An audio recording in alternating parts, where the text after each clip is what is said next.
Let me ask you first of all about the big issue which is under discussion in the UK following the June 23rd referendum. What would you describe as the best possible agreement for Britain when it comes to negotiating the UK's exit from the European Union? But I think the fundamental point is that we are leaving the European Union. We are not leaving Europe.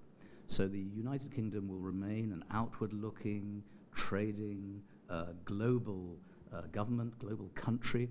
And of course, we want to be able to continue to trade, as indeed I'm sure will our current European partners.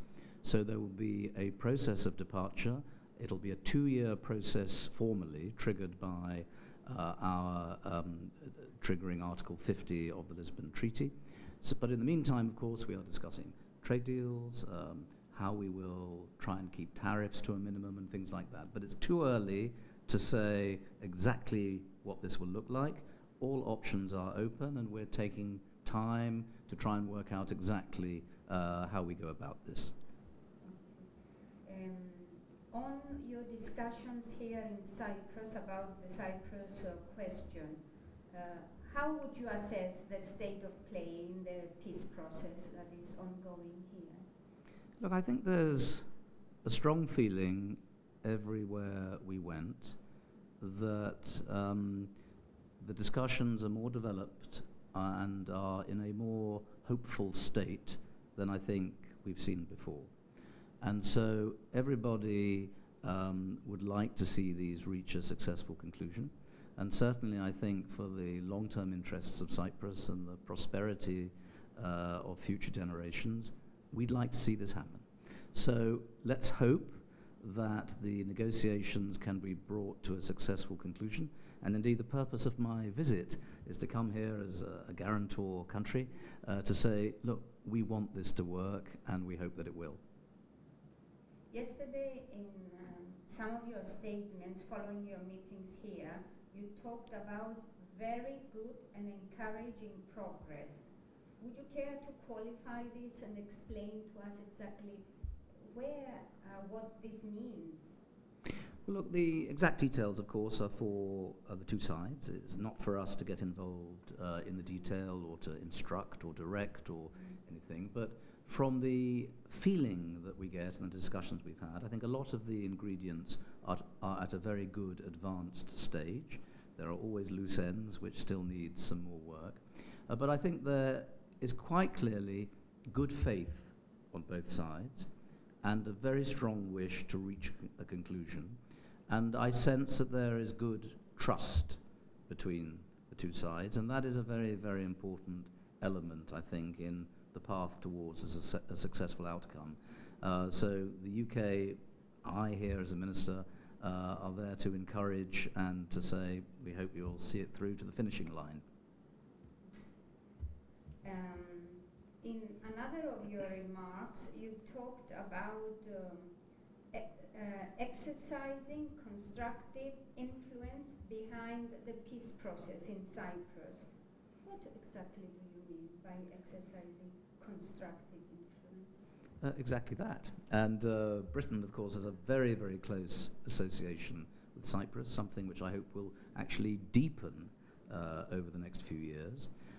Look, in any kind of discussion like this, there are always diplomatic discussions one can have. It may be we can help talk to someone on the phone and say, you know, please accept that this is a good idea, that's not a good idea.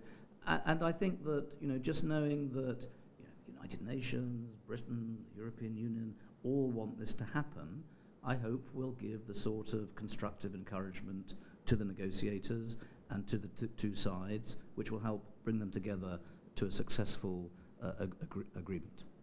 There was also talk on the part of London about practical experience which the UK can offer to help move forward the negotiating process in Cyprus.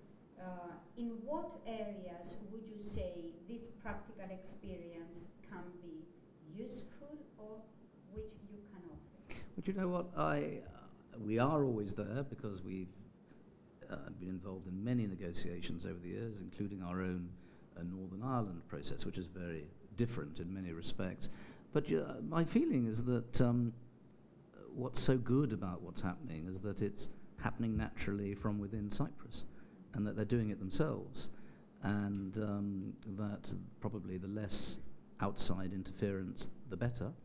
And the fact that this is, if you like, a homegrown process, which is coming from within, and which eventually, of course, must secure the endorsement of the two communities in the north and south of the island, is what needs to happen. And I think that because it's happening from within, it's all the more encouraging.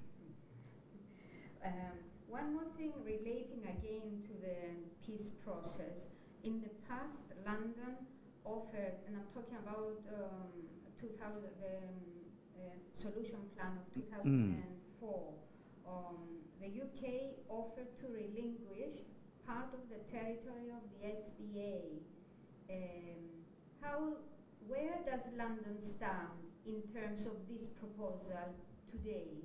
The proposal we made in 2004 remains in place, so the offer stands as a valid offer, and we hope that inasmuch as it can prove helpful, that it will do so, and if it helps piece things together and be a little piece in the jigsaw to make things happen, then that would be very good news. Do you have any feedback from the two leaders on this? I haven't discussed it in specific detail, and I think that there are all sorts of chapter headings and discussions they're going through, but the feeling I get is that we're on the edge of a massive opportunity here for Cyprus. It's an opportunity which I hope can be taken and will be endorsed by people in a popular referendum. And I would say that if it's not taken, it could affect people for generations to come. And leadership, courage, and vision is about taking an opportunity, sometimes accepting compromises in order to do it. But I hope that for the future of Cyprus, there will be a successful agreement which can serve the interests of everybody on the island for the future. And when it comes to bilateral ties, Cyprus and the UK have in the past signed agreements to promote bilateral ties in many, many fields. How do you assess the implementation of those past agreements, and how do you see currently the relationship between the UK and Cyprus, the bilateral ties? Look, I think the bilateral ties are very deep, and there are lots of British people living in Cyprus, a lot of people from the Cypriot communities living in the UK, but also we have a very similar mentality, a lot of historical links, and actually I think that even though we are leaving the European Union, the bilateral relationship will not only continue, I think it could get deeper, and that is what we're going to try and do as we leave the EU with a number of countries. So I think that UK, Cyprus bilateral relations are in a fantastically good shape, and if it's possible to make them even better, we will, but it's difficult to see how they can be improved because they are in very good order indeed. Are there any areas which you feel they can improve? The only area is in seeing this process forward to a successful conclusion, because I think that it would increase if you like, the status with which Cyprus is regarded across the world, if they've shown the courage and the good sense to put together after 50 years or more a reunification agreement along the lines that are being discussed, it opens up a whole new future for Cyprus, which I think would be entirely for the good. And one of the key players in the Cyprus peace process is, of course, Turkey, which is also a candidate country for accession to the European Union. I would like to have your assessment on Turkish EU accession course, given especially the recent developments in that country. Look, I think any decision to admit Turkey to the European Union is a matter between the EU and Turkey.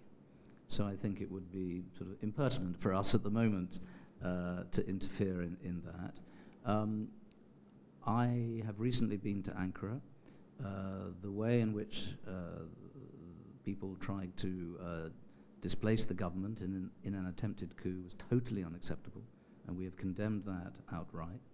And in the meantime, we will build bilateral relations more strongly with Turkey in a way which I hope will also assist the discussions taking place here for Cyprus.